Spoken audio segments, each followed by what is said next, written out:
চীনের রাজধানী বেইজিংয়ে সম্প্রতি অনুষ্ঠিত এক ব্যতিক্রমী হাফ ম্যারাথন যেন প্রযুক্তির জগতে এক নতুন ইতিহাস রচনা করল।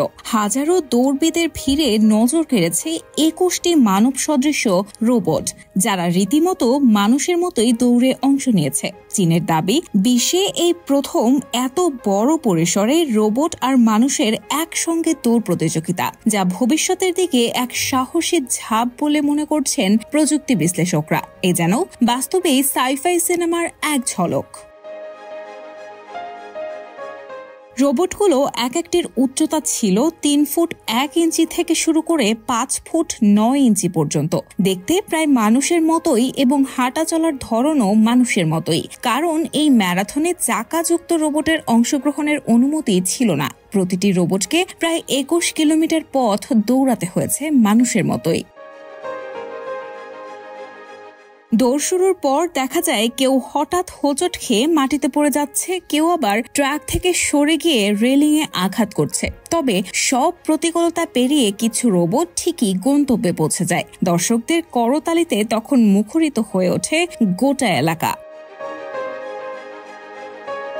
রোবটদের মধ্য থেকে সবার নজর কেড়ে বিজয়ী হয় তিয়াঙ্গং আল্ট্রা নামের একটি রোবট, যেটি তৈরি করেছে Beijing innovation center of human robotics.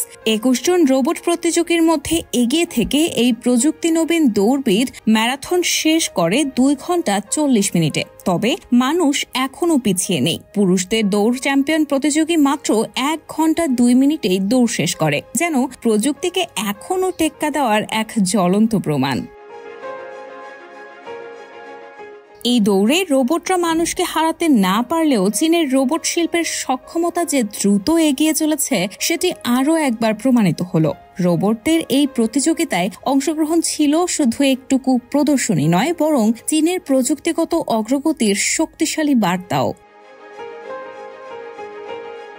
বিশ্বের বৃহত্তম রোবট সরবরাহকারী দেশ হিসেবে চীন যে রোবট প্রযুক্তিতে অভাবনীয় সাফল্য অর্জন করেছে, তা আর নতুন করে বলার কিছু নেই। সাম্প্রতিক বছরগুলোতে চীনের রোবট গবেষণা ও উন্নয়ন এমন এক উচ্চতায় পৌঁছেছে যা এক কথায় বিস্ময়কর। এই বছর দেশটি মানব সদৃশ রোবটের ব্যাপক উৎপাদনে যাওয়ার পরিকল্পনা নিয়েছে, যা বিশ্বে এক নতুন দিগন্তের সূচনা করতে পারে। বিশ্লেষকদের মতে, যদি এই অত্যাধুনিক রোবট প্রযুক্তি একদিন চীনের সামরিক কৌশলে অন্তর্ভুক্ত হয়, তবে তা নিঃসন্দেহে পশ্চিমা দুনিয়ার ঘুম কেড়ে নিতে পারে। তাহলে প্রশ্ন তো উঠছেই, রোবটের হাত ধরেই কি চীন বিশ্বের প্রযুক্তির নেতৃত্ব দখলে নিচ্ছে? আর ভবিষ্যতে পৃথিবী কি তাহলে শি জিনপিং এর ডিজিটাল যোদ্ধাদের হাতেই উঠতে যাচ্ছে? সময়ই দেবে সেই জবাব। রায়হান আমুন, প্রবাস খবর।